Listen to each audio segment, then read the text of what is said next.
नमस्कार, मैं हूं संदीप चौधरी। आज सबसे बड़ा सवाल में हम बात करेंगे मजदूरों की, दिहाड़ी मजदूरों की, जो लॉकडाउन के चलते सबसे ज्यादा परेशान हैं, फंसे हुए हैं। रोजी रोटी का संकट है, दिहाड़ी का संकट है, घर जाना चाहते हैं, घर नहीं जा सकते हैं। और आज ये चर्चा क्यों? चर्चा इसलिए कि उत्तर प्रदेश की योगी सरकार ने कोटा में जो लगभग 8,000 छात्र 15 से 21 साल इनकी उम्र है, वो वहां फंसे हुए हैं लॉकडाउन के चलते। अब लॉकडाउन 2 में हैं हम। वहां पर बसें भेजी हैं, 2,000 छात्रों को वहां से निकाला जा चुका है, उत्तर प्रदेश लाया गया है। अब यह मानवीय संवेदनाओं का काम है। राजस्थान के जो मुख्यमंत्री अशोक गहलोत, वो कहते हैं ट्रॉमा, परेशान थे, मानसिक दबाव में थे छात्र, इसलिए यह प्रावधान किया गया है। लेकिन बिहार के मुख्यमंत्री नीतीश कुमार कहते हैं ये तो आपने लॉकडाउन का माहौल बना दिया, ये तो गलत हो रहा है, ये तो अमीरों का ख्याल रख रहे हो, मजदूरों का क्या। अब इस पर राजनीति गर्म हो गई है, और राजनीति किस तरह से हो रही है उसकी वानगी आपको दिखाता हूं। तेजस्वी यादव विपक्ष के नेता हैं बिहार में, वो कहते हैं आदरणीय मुख्यमंत्री नीतीश कुमार जी, बिहार सरकार आखिर अनिर्णय की स्थिति में क्यों है? अप्रवासी मजबूर मजदूर वर्ग और छात्रों से इतना बेरुखी भरा व्यवहार क्यों?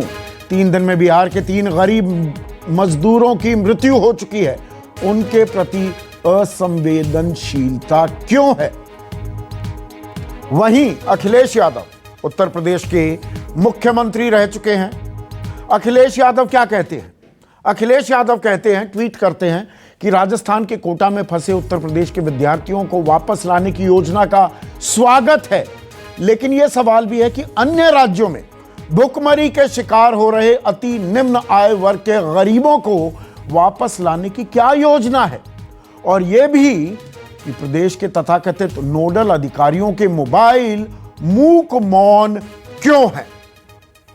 अब नीतीश कुमार ने क्या कहा, यह भी आपको बता देता हूं। नीतीश कुमार कहते हैं कि यह लॉकडाउन का मखौल उड़ाने वाला फैसला है। कोटा में बस भेजने का फैसला पूरी तरह से लॉकडाउन के सिद्धांतों को धता बताने वाला है।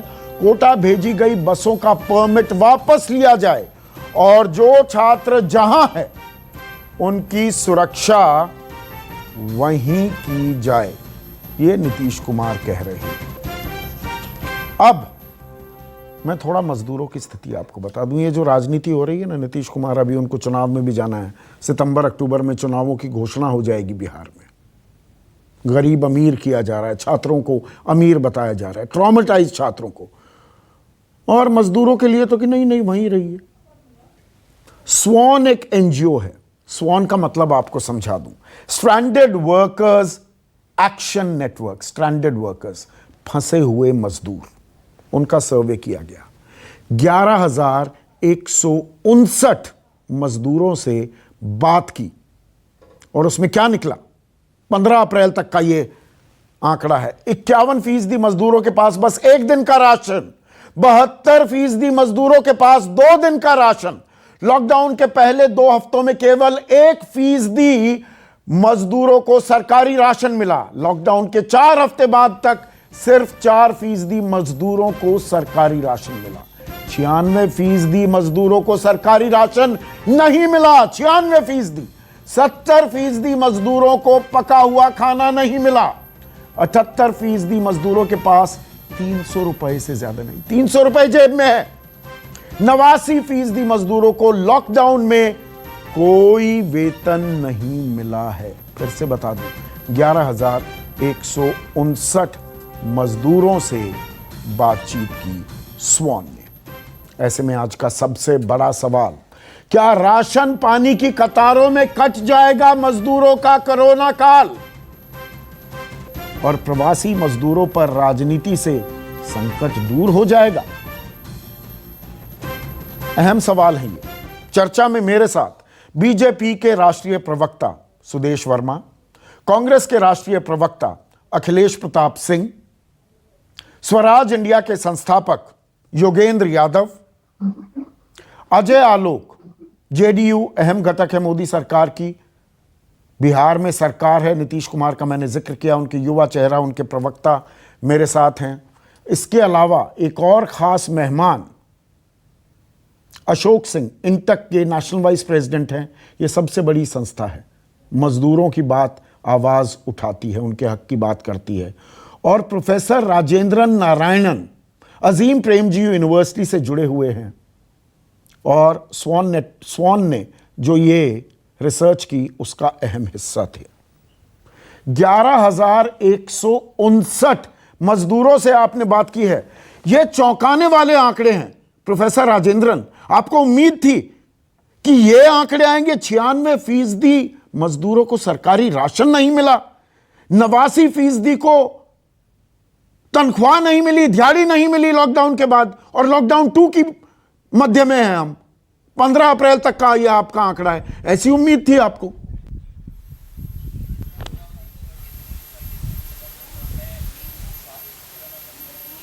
ये रिलीफ का काम चल रहा है। हमारे सारे जो वॉलंटियर हैं वो जब मजदूर हमें फोन करते हैं तो उनको वहां पे किसी लोकल संस्था या संगठन या फिर सरकारी फैसिलिटी के साथ हम जोड़ने का काम कर रहे हैं। और साथ ही साथ हमने सोचा कि थोड़ा उनसे सवाल पूछेंगे कि क्या स्थिति है। तो ये जो आंकड़े निकले हैं वो रिलीफ के काम से निकले हैं, ना कि एक पूरा रिसर्च स्टडी के काम से निकला है। तो ये मैं साफ कराना चाहता हूँ पहले ही। लेकिन जो स्थिति, जब मजदूर हमें फोन करते हैं तो बहुत ही दयनीय स्थिति है। उनकी मानसिक हालत बहुत ही बुरा है। और सब लोगों का यही है, ज्यादातर लोगों का, जैसे आपने कहा, तकरीबन 89% लोगों को लॉकडाउन के वक्त उनको कोई वेतन नहीं मिला है। और ये सारे प्रवासी मजदूर दैनिक मजदूर हैं, उनको दिन का 400 रुपए मिलता है और अभी उनके पास केवल 200 रुपए पड़ा हुआ है और राशन और पैसे के लिए तरस रहे हैं, क्योंकि 96% लोगों को राशन नहीं मिला। ये प्रोफेसर राजेंद्रन, जो आपने सर्वे किया है, 11,159 मजदूरों से बात की, आपका कैचमेंट एरिया क्या था? आपका डेटा, ये कितना स्प्रेड, कितना वाइड है? देश के किन किन हिस्सों में आपने मजदूरों से बात की? देखिए, मजदूरों से बात हमने दिल्ली, बंबई, बेंगलोर, मैंगलोर, तमिलनाडु के कोयम्बतूर, ईरोड से काफी सारे फोन आए हैं, गुजरात के कुछ 2-4 जगह से फोन आए हैं, गोवा से फोन आए हैं, हरियाणा में गुड़गांव से आए हैं। तो कई जगह ये पूरा फैला हुआ है। जहां पे ज्यादातर प्रवासी मजदूर हैं, फंसे हुए हैं, झारखंड, बिहार से, उन्होंने ही हमें फोन किया है, बड़े बड़े शहरों में। तो ये पूरे भारत की तस्वीर है। 96% मजदूरों को राशन नहीं मिला, 70% को पका हुआ खाना नहीं मिला, 51% मजदूरों के पास 1 दिन का राशन बचा है, 72% मजदूरों के पास 2 दिन का राशन बचा है, 300 रुपए से ज्यादा नहीं है जेब में 78% मजदूरों के पास। और यहां पर अजय आलोक, आपके सूबे के मुख्यमंत्री, राजनीति कर रहे हैं कि अरे अमीरों को ले आए, गरीबों को नहीं लाए। आप ले आइए गरीबों को, आप ले आइए इन मजदूरों को। ना राशन मिल रहा है, ना जेब में पैसे हैं, ना दिहाड़ी मिल रही है। आप ले आइए ना। या चुनावी राजनीति इतनी हावी हो गई, आप इसमें अमीर गरीब देखने लगे, आप इसमें राजनीति करने लगे कि लॉकडाउन का मखौल उड़ गया। संदीप, एक कहावत है बिहार यूपी में, हंसुआ के ब्याह में खुरपी के गीत, वही आप गा रहे हैं अभी। बात हो रही है लॉकडाउन की, बात हो रही है मजदूरों की। आप कहने लगे कि हमारे मुख्यमंत्री ने कब कह दिया, जरा हमें भी बताइए। मेरे लिए भी न्यूज है कि बात अमीर और गरीब की, अमीर ले आए कोरोना। कब नीतीश कुमार ने कहा? अमीर कोरोना नहीं, छात्र अमीर हैं, गरीब मजदूरों की बात क्यों नहीं हो रही, ये कह रहे हैं। तो ले आइए ना, मैं ये सवाल पूछ रहा हूं। मुख्यमंत्री नीतीश कुमार के एक मिनट संदीप जी, इतने उत्तेजित मत होइए। हाँ, इतने उत्तेजित मत होइए भाई। नीतीश कुमार आज से मुख्यमंत्री नहीं है, हाँ, 15 वर्षों से मुख्यमंत्री हैं। तो मीडिया को आज से नहीं फेस कर रहे हैं, पिछले 40 वर्षों से फेस कर रहे हैं। आज तक एक गलत बयानबाजी उनके मुंह से सुनी है क्या? हाँ। तो ये अमीर छात्रों को ले आया, गरीब छात्रों को नहीं लाया, ये आपको लगता है कि नीतीश कुमार बोलेंगे? कोई मानेगा? क्या निकल रहा है मायने, क्या निकल रहा है? हमने क्या कहा? लॉकडाउन। हाँ। लॉकडाउन मतलब लॉकडाउन होता है। 1 मिनट, लॉकडाउन मतलब लॉकडाउन होता है। अभी मेरे साथ एक अन्य चैनल पे यूपी के उप मुख्यमंत्री बैठे हुए थे, उन्होंने कहा कि अत्यधिक दबाव था सरकार पर, इसलिए हम रेस्क्यू करके ले आए। रेस्क्यू करने के लिए 300 बस भेजी जाती है, जरा मुझे बताइए तो। और दबाव में सरकारें काम करती हैं, जरा ये भी आप मुझे बता दीजिए। पहली सरकार तो मैंने आज देखी अपने जीवन में जिसने एडमिशन किया कि हम पे दबाव था ले आने का। प्रधानमंत्री जी लॉकडाउन 2 का जब आप पर दबाव नहीं है। प्रधानमंत्री जी कहते हैं कि पहले वाले से भी ज्यादा सख्ती, 1 मिनट की, पहले से भी ज्यादा सख्ती से पालन करना है लॉकडाउन 2 का, तभी हम कोरोना हराएंगे। और इस बीच में ये सब काम होता है, तो ये अच्छा, लॉकडाउन एक का मतलब क्या रह गया? मुझे एक मिनट खत्म कर दीजिए लॉकडाउन, 3 दिन के लिए रिलैक्सेशन दे दीजिए। एक मिनट शांति से बात करते हैं। एक मिनट मुझे ये बताइए, लॉकडाउन बहुत अच्छी बात है। लॉकडाउन, नीतीश कुमार का जो सरकारी मकान है कितना बड़ा है, कितने एकड़ में है? मूवमेंट चलती रहेगी तो एक लॉकडाउन का कोई मिनट, मतलब अरे है? सवाल का जवाब दे दीजिए ना, कितने एकड़ में है नीतीश कुमार का मकान अन्य मार्ग पर?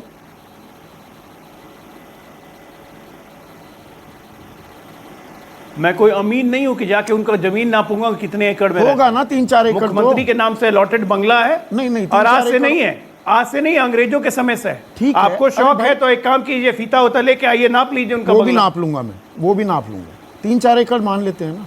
आप कह रहे हैं लॉकडाउन बढ़िया का है, वही मखौल काम ना बचा उड़ाया आपको। जाए, जो जहां है वहीं रहे। आपको पता बिल्कुल है नहीं गरीब उड़ाना मजदूर, चाहिए। एक मिनट सुनिए, लॉकडाउन मतलब आप तो लॉकडाउन। डॉक्टर हैं, प्रधानमंत्री अब की अपील सुनिए, पे अब सबको सुनने एक का साथ भी रहना मादा चाहिए। रखिए, अब सुनने का भी मादा रखिए। मैंने आंकड़े यही दिखाए हैं यहाँ पर, 96% मजदूरों को सरकारी राशन नहीं मिला, 300 रुपए 78% लोग अपनी जेब में लिए घूम रहे हैं, 51% के पास एक दिन का राशन है, 72% के पास दो दिन का राशन है। एक मिनट सुनिए, पहले अब सुन लीजिए।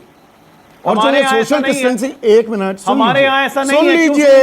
सुन लीजिए, सुन बिहार में ऐसा नहीं है। धैर्य रखिए, बिहार में ऐसा नहीं है। धैर्य रखिए, सुन तो लीजिए। आप जो कह रहे हैं ना कि मजदूर वहीं रहे, सोशल डिस्टेंसिंग मेंटेन करें, मैंने इसीलिए पूछा कितने एकड़ के मकान में रहते हैं नीतीश कुमार और हमारे कर्ता धर्ता और हमारे ब्यूरोक्रेट्स। मजदूर ना, जिनको आप कह रहे हैं लॉकडाउन का मखौल ना उड़ाइए, 10 बाय 10 के घल्लू घारा में, पिजन होल्स में 10-10, 15-15 लोग रहते हैं। वहां सोशल डिस्टेंसिंग वैसे ही नहीं होती, कोई 3 फुट और 2 मीटर का फासला नहीं होता, वो वैसे ही अभिशप्त हैं। अगर वहां पर कोई संक्रमण हो गया, आप डॉक्टर हैं, आप जानते हैं मैं क्या कह रहा हूं, तो ये मत बताइए मुझे। अब मैं बोल रहा हूं, अमीरों को हवाई जहाज से बाहर से ले आएंगे, छात्रों को यहां ले आएंगे, प्रवासी मजदूरों की बात कोई नहीं करेगा। क्यों? 10 सेकंड देंगे? हाँ, 10 नहीं, 1 मिनट ठीक है, लीजिए। 10 सेकंड देंगे? हाँ, बताइए। 10 सेकंड दीजिए। ठीक है, सबसे पहली बात मुझे ये आश्चर्य हो रहा है संदीप जी, आज आप कुछ ठीक फ्रेम में नहीं हैं। हाँ, मैं आप तो सोशल गलत फ्रेम में डिस्टेंसिंग हो का जाता मतलब ही नहीं समझे। हाँ, आप गलत फ्रेम में हैं और मैं डॉक्टर होने के नाते कह सकता हूँ आज आप गलत फ्रेम में हैं। 10 बाई 10 के खोली में अगर 10 मजदूर एक साथ रह रहे हैं और लॉकडाउन अनाउंस हो गया, तो मतलब कि 10 बाई 10 के खोली में ही रहेंगे, बाहर नहीं जाएंगे संक्रमित होने के लिए। और जब 10 बाई 10 के खोली में एक साथ 10 मजदूर रहेंगे जिसमें कोई भी संक्रमित नहीं है, तो किसी के भी संक्रमित होने का चांस नहीं रहेगा। क्या बात आप कर रहे हैं? किस चीज को किस चीज से जोड़ रहे हैं आप? आपने एक पॉइंट सोशल पकड़ा डिस्टेंसिंग का ना। मतलब क्या हुआ? सोशल डिस्टेंसिंग का मतलब हुआ कि जब आप बाहर जा रहे हैं सब्जी खरीदने, सुदेश वर्मा, हाँ, 10 बाय 10 में 10 आदमी रहे, वो संक्रमित हो गए, वहीं रहे, तो भाई उनको सरकारी राशन दे दीजिए, उनको दिहाड़ी दे दीजिए, उनकी जेब में पैसे दे दीजिए। ये आंकड़े मेरे बनाए हुए नहीं हैं, 11,159 मजदूरों से बात की है।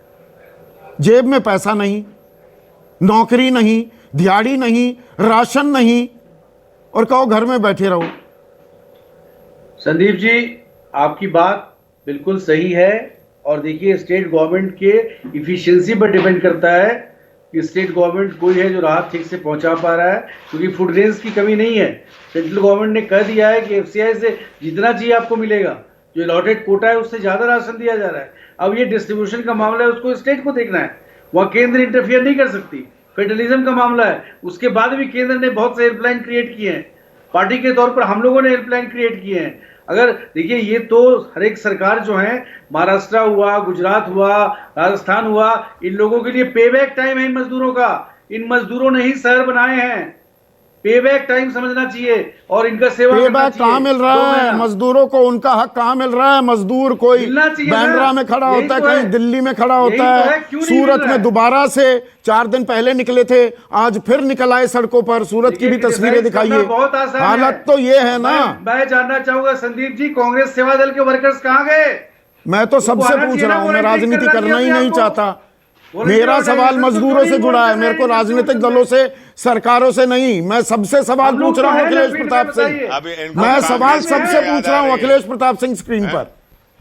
यह सवाल सबके लिए है, मजदूर क्या प्राथमिकता नहीं है? हमारी सरकारें जहां है वहां देखिए मजदूरों के लिए किस तरह से काम हो रहे हैं, और पूरे देश में कांग्रेस के लोग किस तरह से लगे हुए हैं, सड़क पे दिख रहा है कि रसोई बना के ये मत बताइए, अपनी ताल मत ठोकिए अखिलेश प्रताप सिंह। 4635 राहत केंद्र हैं मुंबई में, प्लीज करने से काम नहीं चलता ना। आप ताल ठोकेंगे तो मैं पोल खोलूंगा। 4635 राहत केंद्र हैं, तो फिर बांद्रा में वहां सैकड़ों की तादाद में मजदूर क्यों आए? पूरी अब आप बोलने गया तो बोलना शुरू करूं मैं? हाँ करिए। देखिए, सुबह शाम पैकेट दे देना और 1 महीने के लिए राशन दे देना, दोनों में अंतर है। आजकल राशन लूट क्यों जा रहे हैं? क्योंकि जब घर में कुछ नहीं है तो क्या होगा? बांटने वालों को दिल्ली से लगा कई जगहों पे, मैं आपको एक एक करके बता रहा हूं। रोज 5-7 ग्रुप का हमारे पास फोन आता है कि हम लोग यहां फंसे हैं, और उनकी व्यवस्था करनी पड़ती है। अपने कांग्रेस के नेताओं से वहां बात करनी पड़ती है, वहां प्रशासन से बात करनी पड़ती है। तो कहिए तो मैं अभी आज ही जिन लोगों से बात किया, जिन लोग फंसे उनका डिटेल दे दूं, किसी तरह से उन लोगों की व्यवस्था हो पा रही है। तो सरकार कह रही है लॉकडाउन में घर में रहो, हमारे मित्र समझा रहे हैं, लेकिन यहाँ पर प्रोफेसर राजेंद्रन अखिलेश प्रताप सिंह कह रहे हैं तमाम जगहों बात की है उन्होंने, मुंबई में भी, चंडीगढ़ में भी, तमाम जगह, दिल्ली में भी 96% मजदूरों को सरकारी राशन नहीं मिला। वो सही कह रहे हैं, मैं बता रहा हूं, मेरे पास 10 रोज फोन आते हैं, मैसेज आते हैं। और मैंने अभी आपके बात कर रहा था तो मेरे पास फोन आया कि वो लोग आए थे और 4 लोगों को व्यवस्था करके गए हैं। अभी बात करते हुए तो फोन आया था। मैं बात ये कर रहा हूं कि अगर उत्तराखंड में गुजरात के लोग फंसे हैं तो उनके लिए स्पेशल बसें लग जाएंगी। अगर बनारस में गुजरात के लोग फंसे हैं तो उनके लिए स्पेशल बसें लग जाएंगी। अगर कोटा में बच्चे फंसे तो लाया भी जाना चाहिए, सोशल डिस्टेंसिंग और डॉक्टरों की एडवाइस से लाना चाहिए। वह विदेश में फंसे हैं जिसके बच्चे, उनको बंदी के बाद स्पेशल चार्टर प्लेनों से लाया जा सकता है। लेकिन विदेश में एयरपोर्ट पे जो हमारे भारतीय मजदूर एयरपोर्ट पे लेटे पड़े हैं हजारों की तादाद में, उनको नहीं लाया सकता। यहाँ पे यही तो सवाल है, यही सवाल है। योगेंद्र यादव स्क्रीन पर। योगेंद्र यादव, मजदूरों को लेकर चिंता क्यों नहीं दिखाती हैं सरकारें? वो संवेदनशीलता क्यों नहीं दिखती है? अरे छात्र ट्रॉमेटाइज्ड हैं, ठीक है, ट्रॉमेटाइज्ड हैं, और सोशल डिस्टेंसिंग मेंटेन कर उनको घर भेजने का प्रावधान किया गया, मजदूरों के लिए क्यों नहीं? यही सबसे बड़ा सवाल है संदीप भाई। और पूरे प्रकरण ने, कोरोना वाले प्रकरण ने एक बार दोबारा साबित कर दिया है कि इस देश के अंदर सबसे बड़ा अपराध है गरीब होना। ये सवाल सिर्फ एक सरकार का नहीं है, एक पार्टी का नहीं है, और इसलिए इसके सबका झगड़ा हमें नहीं करना चाहिए। हकीकत ये है कि एक देश के रूप में आज हम नंगे खड़े हैं। नंगे इसलिए खड़े हैं कि अगर आप बड़े आदमी हैं, वीआईपी हैं, अगर आप ट्विटर हैंडल पे कुछ चला सकते हैं, सोशल मीडिया कैंपेन चला सकते हैं, तो सरकारों का, पार्टियों का, हुक्मरानों का दिल पसीज जाएगा। और अगर आप गरीब हैं, मूक हैं, वो भाषा नहीं बोल सकते, तो सड़िए मरिए, आपको पूछने वाला कोई नहीं है। ये बात साफ हुई है। उत्तर प्रदेश सरकार ने कोटा में जिन बच्चों को बचाया है, मैं उसका स्वागत करता हूं। इसका विशेष तौर पे स्वागत करता हूं कि सरकार बिना उनसे किराया नहीं ले रही, उनको फूड पैकेट दे रही है। मगर मुझे ये याद आ जाता है कि जब गाजियाबाद के अंदर हजारों मजदूर जब चढ़ रहे थे, यूपी ट्रांसपोर्ट ने उनसे टिकट का पैसा लिया था। फूड पैकेट छोड़ दीजिए, उनको तो जानवरों की तरह ठौंस के लेके गए थे। मुझे याद आता है, आपने बताया, एक साथी ने अभी यहाँ पे, उत्तराखंड से गुजरात तक स्पेशल बसें चल गईं, बनारस से आंध्र प्रदेश के लिए स्पेशल बसें चल गईं। क्यों? क्योंकि उनका दर्द मुझे अपना दर्द नजर आता है। मुझे लगता है अरे मेरे जैसे लोगों के साथ ये हो रहा है। लेकिन जब वो मजदूर 1000 किलोमीटर चलता है, 1800 किलोमीटर साइकिल चला के जाता है, वो बच्ची अपने तलवे घिसटते हुए, लंगड़ाते हुए बच्ची जा रही है, वो मुझे अपनी बच्ची दिखाई नहीं देती है, और इसलिए मेरा दिल नहीं पसीजता है। ये इस देश की सबसे बड़ा सच है, नंगाई है, और इसका कोई अपवाद नहीं है। हाँ, एक अच्छी बात हुई है जिसका मैं स्वागत करना चाहता हूं। महाराष्ट्र सरकार ने गन्ने के मजदूरों को, कोई 1.5 लाख, 1.25 लाख मजदूरों को शोलापुर से उठा के वापस उनके गांव बीड़ है उसमें जाने की कम से कम घोषणा की है।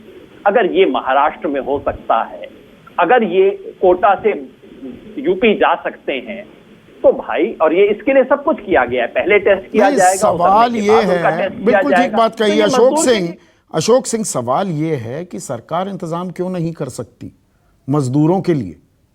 संक्रमण एक खतरा है, लेकिन सोशल डिस्टेंसिंग मेंटेन की जा सकती है ना। अगर ये सबके लिए की जा रही है, मजदूरों के लिए ये इंतजाम क्यों नहीं किए जा सकते अशोक सिंह?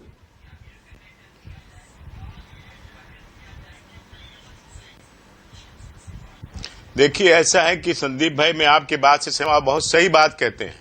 आप बात कर रहे हैं मजदूरों की, वो बात कर रहे हैं कांग्रेस की। अरे मजदूरों की बात करनी चाहिए ना। मजदूर जो अभी महाराष्ट्र के कहा इन्होंने कि सोलापुर से 1,40,000 चीनी कर्मचारियों मजदूरों को वापस भेज दिया। क्यों भेज दिया? अरे Maharashtra is the first sugar industry in the country. मैं शुगर फेडरेशन का प्रेसिडेंट हुआ ऑल इंडिया का। यूपी सेकंड है। यूपी मिलें चल रही है, महाराष्ट्र बंद क्यों?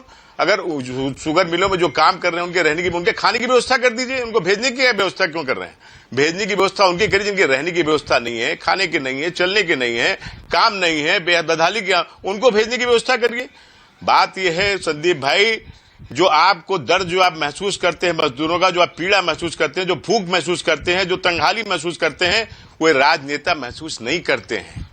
उनकी प्रायोरिटी वो नहीं है। मजदूर जो खेतों में काम करता है, मजदूर, गरीब होना कोई श्राप नहीं है। गरीबी इस देश का निर्माण करता है, गरीबी सड़कों का निर्माण करता है। जिसमें 8.5 करोड़ मजदूर हैं, 15 करोड़ मनरेगा के हैं पूरे देश में, 40 करोड़ मजदूर पूरे देश में है, दिहाड़ी पे हैं, कॉन्ट्रैक्ट पे हैं।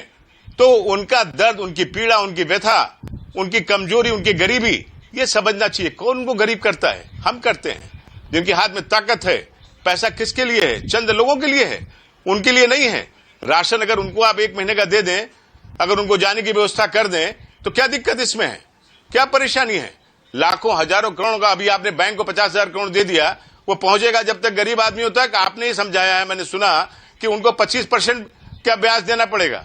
अब बताइए, 50,000 करोड़ दिया आपने, गरीब तक पहुंचते पहुंचते 25% का ब्याज, और उस गरीब आदमी को जो करोड़ों की संख्या में है, अगर उनको आप उनकी बदहाली से, उनकी भुखमरी से, उनकी बेकारी से बचा लें तो अच्छा है। क्योंकि कोरोना से वो नहीं मरेंगे, वो भुखमरी और बेकारी, सवाल बस वही घूम कर आ जाता है। अजय आलोक स्क्रीन पर, अजय आलोक, देखिए सवाल ये आ जाता है कि क्या गरीब, मतलब लिप सर्विस, जुबानी जमा खर्च की, भाई गरीबों की हम बात करते हैं, कल्याण योजनाएं गरीबों के लिए चलेंगी, गरीब हमारे प्राथमिकता हैं भी क्या? हम मजदूरों को भी प्रवासी मजदूर करके, माइग्रेंट लेबर, अरे भाई हमारा ही देश है, हम कहीं भी जा सकते हैं, संविधान हमें यह इजाजत देता है। इनको भी प्रवासी बनाकर छोड़ दिया है।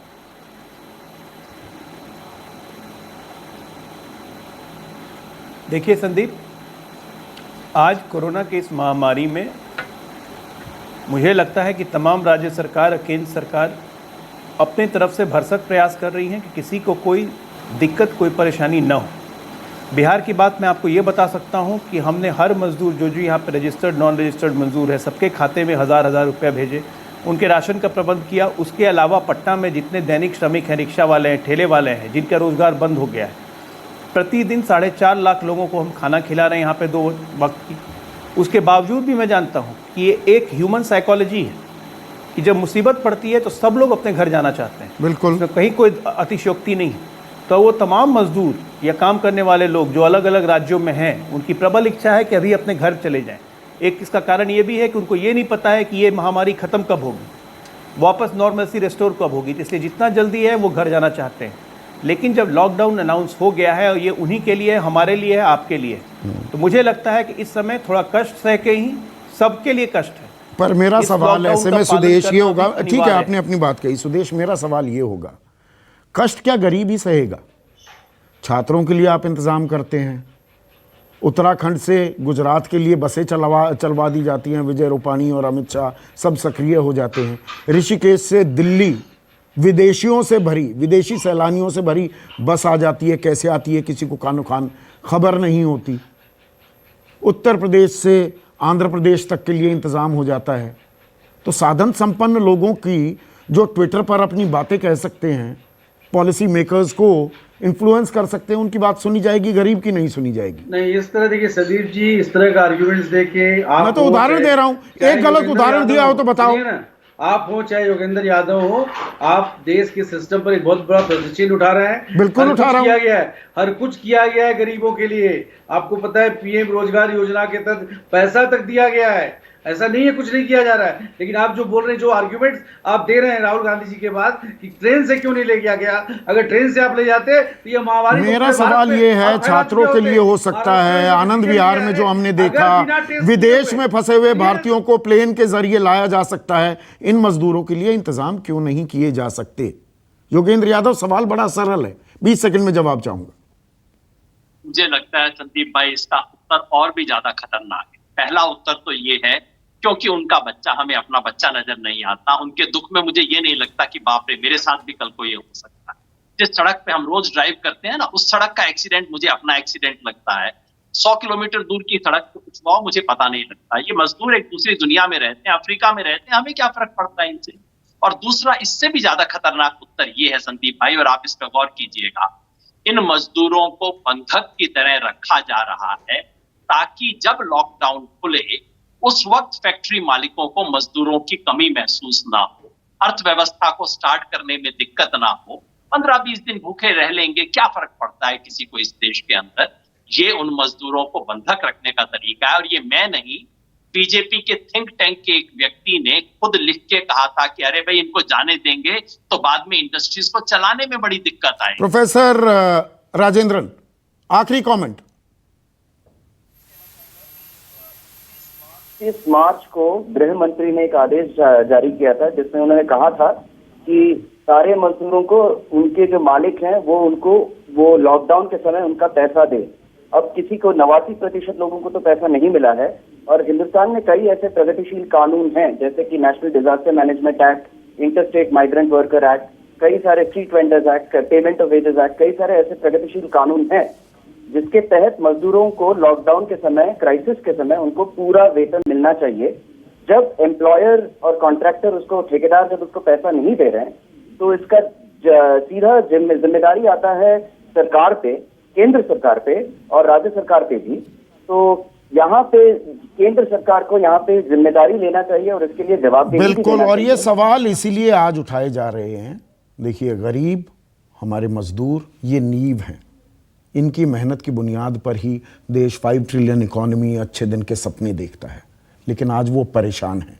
तो केंद्र सरकार को भी, राज्य सरकारों को भी इस पर ध्यान देना होगा।